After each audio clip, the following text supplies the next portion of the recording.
نبي عليه الصلاة والسلام سؤال بالويتي أي النساء خير أيالي هوانك يا أبو فعن أو أبو خير بضا مركز النبي عليه الصلاة والسلام وحو الشيء هوانتا صدحت المامود له إن أبو فعنتها التي تسره إذا نظر هوين إذا وحى أبو فعن كذا مركو إيغو فرح جلسة مركو أركع أيو فرحية وجهي كذا فرفران وفرحات بكسر دوينيسا وحو نبصدا كأركي أمهايو وناقة كم مغضى أيو كفرحية ويفرح جلسة وتطيعه إذا أمر هادو أمر سيو وح أمرنا ويأدي عيسى كهرمان ميسو أمر كيسان عاصن ميسو ولا تخالفه فيما يكره في نفسها وماله بان النبي عليه الصلاة والسلام من أخوك خلاف يسو وأقضى المري ميسو وح اللالية وح أو نعهيو وح أو نعهينا ووسو كراهية سنينا كو خلاف ميسو الصمين ميسو هذي وحاسيه وح نفتي ذا قسية نفتيدا وح اللالية وح وسرالي كأهين كصبين ميسو علاقة كلا يحرير كلا منا يا ميسو مالكي سنة وح ونعها يا كصبين ميسو مالك يولجو إلى لي زوجة هذه حمان أو بقي ميسد يا علاقة كلا يحرير إن يلته هادو فيريا وكفر حيا هادو أمرنا أمر كيسا أي أدي عيسى أو قاعدنيس هوين تصيد هسي زوجك أي جوري وتشوكته وإحنا معاه كم مقام الإله يكون شكريه سبحانه وتعالى وحسوق لي يا نبي واكين الدنيا متاع وخير متاع الدنيا المرأة الصالحة الدنيا دوار راحة إذا وحى أبو قيمة بدن هوين الصالحة أي أبو قيمة بدن هوين تصالحة نبي عليه الصلاة والسلام جنة أيوب بشارين هذه تلمامها صلاح الله جهل والنبي يقول إذا صلت المرأة خمسها هذا صلاته إذا شنت أي تكت وصامت شهرها بشيدنا أي صمت وحفظت فرجها فرج كيدنا حمار أي كحفظ وأطاعت زوجها زوج كيدنا أي أضيع وركيس أي مقشه قيل لها ادخل الجنة من أي أبواب الجنة شئت وحلو إلى الجنة قال إرده هذا إرد أدون تتكجل أيال إلهنا بلو فيرس قولي قديمة يشوكتها شنا أيينا كسبت أيضاً أن تعب كلية منا أنجلين شقائي أرد منا أنجلين قولي قدي أي شوكتي أي كل عبادة ستي إن إلهي أوامرتي سنة أي قادت زوج كيدنا أضيع ضح مركز وحي أنت أكوها شو إلهي وكسيي سبحانه وتعالى إلا يراهدو جنة إريد دون تتكجل معك مقر هوين تاس ninka dhibaatoonayo xamaalayo shaqaynayo soo dhidida haya oo baxa haya hadii biilkii ilaahay u saaray ayadiina guriga yarka ay joogto dhexdiisii janno lagu siiyay haweenadaas maxaa ka maqan wax ka maqan adduunyo aakhira male hadii ilaahay iimaan iyo qanaaca uu siiyo waxa gabdhaha guryaha looga saaray oo jaamacadaha iyo dibadaha loogu dhoofinayo oo siyaasadda loo dhexgeynayo oo meel walba loola ordahayaa waxa weeyaan xuduud yar iyo dheef yar oo adduunyaha lagu helo weey balu fiirso jannadii ay shaqaysan lahayd baa ka dayacaysa adduunyada ilaahay subxaanahu wa ta'ala waajibka ninbuu u saaray zawjkeeda biil ku leedahay ayaduna janna shaqaysanaysa waa loo soo shaqaynahay jannana way shaqaysanaysa maxaa ka maqan taas waa in la dareensiiyaa gabdhuhu inay dareemaan in waxa weeyaan qiimahooda iyo sharaftoodu uu yahay inay guryahooda ay ku nagaadaan ilaahayna ateecaan azwaajtoodan ay ateecaan ولذلك النبي عليه الصلاة والسلام هوانت صالحة wuxuu ku tilmaamay inay tahay mid aan ninkeeda dhibin wuxuu nabigu yiri alayhi salatu wassalam la tu'dhi imra'atun zawjaha fi ad-dunya haweenay adduunyada ninka kuma dhibto illa qalat zawjatuhu min al-hur al-'ain la tu'dhihi qatilaka Allah hadibin ilaahay ku dile hadibin hadday haweentu ninkeeda ay dhibto haweentiisii xuurul caynta ahayd oo jannada uu ku lahaa ayaa hadlaysa markaasay leedahay hadhibin فإنما هو عندك دخيل أكتاد كويت أيو كيهي سوغلوتي أيو أكتاد كيهي مرتبو كيهي يوشك أن يفارقك إلينا وحان دو إنو أنك نوصو كفارق أو نوي ماذا أيا دو إيه هدبين أي كلها هوانت صالحة دا أمرك markay og tahay inay haween kale oo xurul cayna ay jawaab siinayso oo ay leedahay wuu ka soo tagayaa annaga si fiican u soo dhaweynayna hanaga dhibin ay leedahay taasay bay ka masayraysaa oo dhibkay ka ilaalinaysaa taas baaba masayr ba ugu filan in halka ay ka naadinayso xurul cayn ha dhibin agtaada martibuu ku yahay annagu noo imaan doonaa ha dhibin in lagu leeyahay hadday dareento waxa weeyaan dhibka ayay ka ilaalinaysaa haweenayda saalixada ah waa midda gurigeeda markay joogto waxa weeyaan ajaanib inay u soo galaan aan ogolaan iyaakum ad-dukhul ala an-nisaa hadday guriga imaanayaan dad soo booqanayaanna khalwadana ka ilaalisa xijaabka sharciga ana laazimta indheheedana laafta weey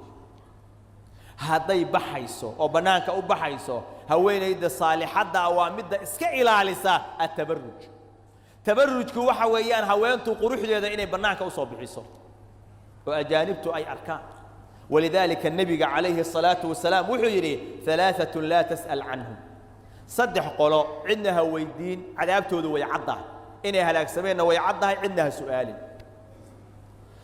رجل فارق الجماعة وعصى إمامه ومات عاصيا نن مدحوينه مسلمين تخلافي وإمامك بيعدي سكبحي وجماعة مسلمين تفارقي وأصغوا عاصيا دنتي إيا أضون سيد كيلها كعري أو كبح صدي أو سيدا كل دنتي مدى صدحادي وحوية وامرأة غاب عنها زوجها هويني ننكيدي وكم مقناضي وكم مقيهي قد كفاها مؤنة الدنيا ظروفه الدنيا يبيلك الدنيا وككفارة قاضي ثم تبرجت بعده كبعدنا مركب مقيهي بيلكينا أوسيو تبرج سميسي قروح الذي صاب بحسي بنانك أصاب بحري حشوتك كتكتي محاسن تيدي قروح الذي أجانب أموشسي هوان تائيضا صدح ده هلاك سنتي بكم التهي عدنا هويدين أي النبي محمد لي عليه الصلاة والسلام هوان تهدون إنكو إياه حالات كستو أي كسو جنتهي حق ملا إن وحويان أي ديدو إلا هدي ديدو لعنت بواجو جبرية إلى أي كسر لعبت وكان النبي يقول عليه الصلاة والسلام إذا باتت المرأة مهاجرة فراش زوجها هوانتو هدي وابريستو وعاو أي بريضة أيضا فراش كي زوج كذا كهاجرتو كتكتي لعنتها الملائكة حتى ترجع ملائكة أيال لعنة يسه إلى أي صلاة حديث كلا وحويان اثنتان لا تجاوز صلاتهما رؤوسهما لما قال صلاة دودو مدحو هذا ما نافته معناه لما أقبله لما رفعية صلاة دودو لما قال صلاة دودو مدحو هذا ما نافته عبد آبق حتى يرجع أضم بحصدي وسيد كيسي كبحصدي إلى أوصال لابته وامرأة عصت زوجها حتى ترجع هويني ننكيدا كو أمر ديدي أو عاصصي إلى أي أصول لابطه وأي أتماد ولذلك النبي عليه الصلاة والسلام هويني بأتمد مركز سؤاله ويديي مركز زوج كذا كور يستحقي كاتشوغا بيتري وحان أودا أو وح اللالية وحان أودا كمان قابية أنا أصمعي مركز سوحو يري النبي عليه الصلاة والسلام فانظري أين أنت منه وحاد إكتا ماشى زوج كاجا أتكتاجنتهاي هي وحى أدو قبتين يسيدا أدو أضيعسنتهاي يسيدا أمرك يسوق قادني يسيد فإنه جنتك ونارك زوج كاجو وجنة هذه وأنا نار هذه أقول ساسا النبي عليه الصلاة والسلام هويني اللالية هويني دي ننكيدو دمته أيضا الزوج كيدو رالي كيهاي النبي عليه الصلاة والسلام جنة أيوب بشاري مركب موقف كاسي وحو نبريا وحويان قبلها مسلمات كأه إنay dareemaan xuquuqda waaweyn oo aswaajtoodu ay ku leedahay waxaana ogaan karta oo dareemi karta oo fulin karta gabar saalixad ah oo ilaahay subxaanahu wa tacaala ku manaystay aliimaan waalcamal asaalix tarabiyo iyo akhlaaqna lagu barbaariyey si mowqifkaa loo gaaro loo helo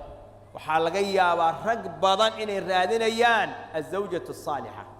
xaggee laga helaa waaba la la'yahay zamankan lama arko ayaa la leeyahay haddii ayagu yaraadeen ragga saalixiinta ma badan yihiin ayaguna ma badna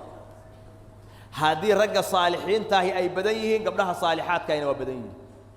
guriga aa ku soo kortay adigu bay ayaduna ku soo kortay hadduu guri diina ahaa wiilkana salaax baa loo rajaynayaa gabadhana salaax ayaa loo rajaynaya